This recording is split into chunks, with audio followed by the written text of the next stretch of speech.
تو یہ جو لگنا ہے نا جو 24 تاریخ کو جو ہے وہ قاضی صاحب کھا رہے ہیں ڈنر، یہ بھی سرکار کے پیسے ہیں، وکیلوں نے جیب سے پیسے نہیں دے رہے، یہ بھی گورنمنٹ کا پیسہ ہے۔ اگر تو آپ کو واقعی یہ تکلیف ہے کہ گورنمنٹ کا پیسہ نہ لگے تو یہ ڈنر بھی نہ کیجئے۔ تو یہ آج انہوں نے بتایا ہے کہ چیف جسٹس جو ہے وہ قاضی فائد عیسیٰ، ان کی پی ڈی ایم کے اتحادی حکومت کے اندر جو ہے وہ سال 2022-23 کے اندر 50 کروڑ وکلاء کو دیا گیا ہے، سال 2023-24 میں 60 کروڑ، موجودہ سال کے اندر بھی 60 کروڑ یہ وکلاء کو بار کونسلز کو دیا گیا ہے۔ تو 20 لاکھ پر آپ جو ہے ٹسوے بہا کے ایک ایکٹنگ اور اداکاری اور فنکاری دکھا رہے ہیں، تو یہاں بھی پھر یہ گورنمنٹ کا ہی پیسہ ہے، یہ قاضی صاحب کو اطلاع ہو۔ اچھا، اب قاضی صاحب نے آئینی ترامیم کے معاملے پر عابد زبیری جو سابق صدر ہیں سپریم کورٹ بار ایسوسی ایشن کے، ان کی ایک درخواست ہے، اور اس درخواست کے اندر جو ہے وہ انہوں نے سماعت فکس کر دی ہے کہ آئینی ترامیم جائز ہیں ناجائز ہیں، حکومت کر سکتی ہے نہیں کر سکتی، یعنی پارلیمنٹ۔ تو پارلیمنٹ فارم 47 کیا، لیکن قاضی صاحب کے لیے وہ اصلی ہے۔ انہوں نے بہت بڑا احسان کیا ہے یہ الیکشن کروا کے اور یہ ایک ظالمانہ نظام مسلط کر کے۔ اب یہاں پہ جو ہے اپنا ہم خیال جو بینچ ہے وہ محترم قاضی صاحب نے تشکیل دے دی ہے، اور یہ بڑی حیرت کی بات ہے سب کے لیے کہ یار یہ آخر جاتے جاتے بھی بندہ باز تو نہیں آ رہا، یعنی اب جائے گا یا اس کو دوبارہ کوئی نہ کوئی حساب لگایا جائے گا۔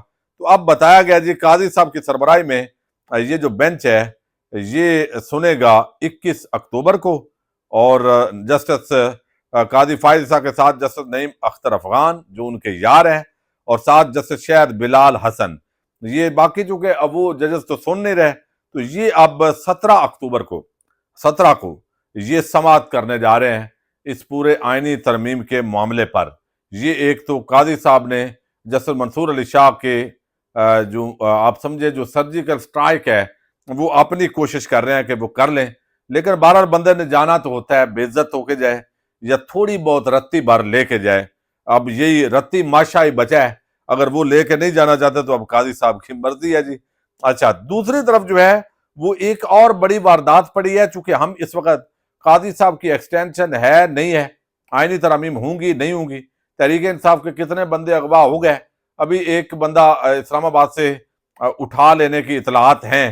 اچھا، اب یہ ساری چیزیں چل رہی ہیں، لیکن دوسری جو بڑی واردات ہے، آپ کو یاد ہوگا جب تحریک انصاف نے آئی ایم ایف کے ساتھ معاہدہ کیا تو اس وقت P T I M F اس طریقے سے نا یہ ایک کرتے تھے، حالانکہ وہ گند انہی کا تھا جو ایک دیکھیں نا گند پچھلے 40-50 سال سے آپ نے پھیلایا ہو۔ ایک نئی گورنمنٹ آئے تو اس نے تو آئی ایم ایف سے معاہدہ کرنا ہے، اس کے بعد کوئی ایسا سبیل تو نہیں ہے کہ فوری طور پہ وہ کہے کہ آج سے ہم یہ خزانہ اعلیٰ دین کے چراغ کے ساتھ ہم نے نکال لیے۔ تو وہ آئی ایم ایف کے ساتھ معاہدہ ہونا تھا، لیکن انہوں نے کہا کہ آپ نے یہ بھی سرنڈر کر لیا، آپ نے یہ بھی سرنڈر کر لیا۔ آج سرنڈر اس کو بولتے ہیں جو اب معاہدہ ہوا ہے 22 شرائط۔ یہ خبر اس طریقے سے میڈیا جو ہے وہ ہلکے پھلکے انداز کے اندر لے رہا ہے، یہ کسان رل گیا ہے۔ اور سی پیک میں بڑا محتاط انداز میں بات کر رہا ہوں، یہ جو بات کرتے ہیں نا عمران خان نے سی پیک کو ایسے کر دیا، اب یہ سی پیک کے حوالے سے سیدھا حملہ ہے جو آئی ایم ایف کی شرائط کے اندر آیا ہے، یعنی انہوں نے آپ کے سی پیک بھی واڑ دیا آپ سے، اور آپ یہ یعنی کیا کرنے جا رہے ہیں یہ دیکھنے کی ضرورت ہے۔ اچھا، اب یہ اس پہ بات نہیں ہوگی، یہ کیسے آئی ایم ایف کے سامنے لیٹے ہیں، سرنڈر کیا ہے، اور کیوں لیٹے ہیں؟ وہ بھائی اپنے کرتوتوں کی وجہ سے پچھلے 75 سال سے عمران خان کا 3.5 سال نکال دیں تو حکمران کون ہے؟ یہی فوجی ڈکٹیٹر پیپلز پارٹی نون لیگ، یعنی آج جو ایک الائنس ہے یہی پہلے بھی حکمران تھا۔ تو اب یہ آئی ایم ایف کے ساتھ ایک تو جو ڈیل سامنے آئی ہے وہ یہ ہے کہ حکومت گندم سمیت کسی بھی فصل کی امدادی قیمت کا اعلان نہیں کرے گی، کھاد کی قیمت بھی مقرر نہیں کی جائے گی، حکومتی خریداری کے آپریشنز کو بند کیا جائے گا، یعنی اب گندم حکومت خریدے گی نہیں۔ ٹھیک ہے جی، وفاقی حکومت نے آئی ایم ایف کو لکھ کر یہ دستخط کر کے دے دیا۔ اب یعنی آپ دیکھیں کسان پہلے رل گیا ہے، یعنی ادھر جو مافیا ہے، کھاد مافیا، فرٹیلائزر مافیا، زرعی ادویات والا مافیا، وہ تو وہی ہے جو سیاستدان ہے یا ایک جو سیاسی بزنس مین ہے ساری جگہوں پہ تو قبضے انہی کے ہیں، تو یہ مرضی کے ساتھ ریٹ لگائیں گے. کسان کی جو فصل ہے وہ مرضی کے ساتھ ریٹ لگے گا تو وہ ڈاؤن ہو جائے گا. ابھی دھان کی فصل ہے، چاول کی فصل، آپ یقین مانیے کہ جتنا خرچہ لوگوں کا ہوا ہے نا، ڈی اے پی، یوریا، اور جو زمین آپ تیار کرتے ہیں، پھر مسلسل پانی، موٹر ہر جگہ نہیں ہے. ہمارے علاقے کے اندر منڈی بہاؤالدین گوجرانوالا ڈویژن کے اندر موٹر ہیں صحیح، لیکن اتنی زیادہ نہیں ہے جتنی ساہیوال اور اس علاقے کے اندر ہے. تو تیل استعمال ہوتا ہے، ڈیزل، پیٹر انجن ہوتا ہے اس کے اندر. تو اب وہ خرچہ پورا نہیں ہو رہا چاول کی فصل کا. یعنی پہلے گندم وہ آپ نے اونے پونے لی اور بڑا اعزاز لیا، کسان مافیا، 2-4 ایکڑ والا، 10-12 ایکڑ والا، حتیٰ کہ 30 ایکڑ والا بھی، بھائی وہ کیا مافیا. اب یقین مانے 30 ایکڑ والے لوگ وہ اب بیرون ملک جا رہے ہیں کہ بھائی یہاں ہمارے خرچے ہی پورے نہیں ہو رہے. تو اب یہاں پہ اس سے بھی زیادہ والے خیر. اچھا، اب یہ رحم و کرم پہ ہوں گے، سیٹھوں کے رحم و کرم پہ کسان کو پھر یعنی رول دیا ہے. یہ جب بھی شریف خاندان کی حکومت آئی ہے کسانوں پہ انہوں نے ایسے ہی تباہی پھیری ہے. اچھا، پھر آئی ایم ایف کو انہوں نے لکھ کے دیا ہے کہ یہ جو خصوصی سرمایہ کاری سہولت کونسل ہے، ایس آئی ایف سی کی تشکیل اور خود مختار دولت فنڈ کے قیام پر تشویش کا اظہار کیا گیا. حکومت نے لیول پلینگ فیلڈ یقینی بنانے کا وعدہ کیا ہے. یہ تو چلے نہ بھی ہو، اس کے ابھی تک روپیہ آیا کوئی نہیں ہے، اس کا صرف وعدے وعید البیک کی برانچز ہی انہوں نے کھولنی ہے. اچھا، دوسرا جو ہے وہ آگے گیس مزید مہنگی ہوگی. حکومت 15 فروری 2025 تک نئے ٹیرف کا اعلان کرے گی. ٹیرف ایڈجسٹمنٹ میں درآمد شدہ RLNG کی لاگت بھی شامل ہوگی. حکومت نے آئی ایم ایف کو یہ بھی لکھ کے دیا ہے جی. اچھا، اب دوسرا چھوٹے کسان، یعنی ایک طرف زرعی ادویات مافیا، فرٹیلائزر مافیا کے سامنے پھینکا ہے، آئل مافیا کے سامنے پھینکا ہے. اچھا، بجلی ویسے ہی ایک مافیا بن گیا ہے یہ سارا.